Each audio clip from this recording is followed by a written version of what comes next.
Изплатата на К-15 денес беше причина за неколкучасовен штрайк во Штипска конфекција. Проблем според работниците кои не сака јавност бил начинот на исплата. Представници на фирмата во текот на денот разговараа како да се надмине проблемот и веројатно тој ќе се реши, но К-15 однесе 300 дневници и донесе голема штета на фирмата. Би требало. До работодавците, они што ќе каже тоа е. Исплате К-15.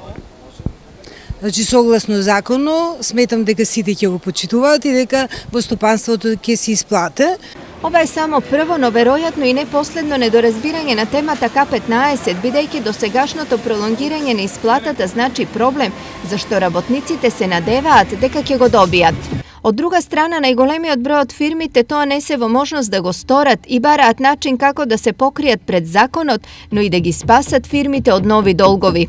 Има компании кои навистина може да си го дозволат и да исплатат 13 и 14 плата и бонус и награда и така натаму.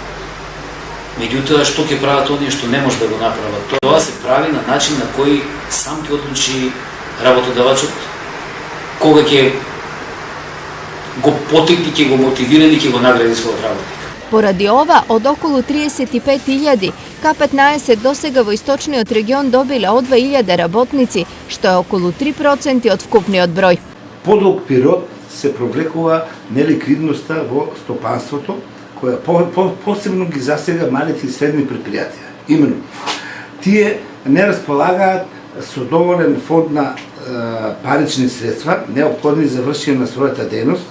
Со ова се чини е кажано се и сега останува само до нова година да се следи епилогот од силата на законот и немоките на фирмите да се исполнат обврските. Од друга страна, законот предвидува фирмите да не исплаќаат К-15 и во тој случај ќе бидат казнети и фирмите и одговорните лица.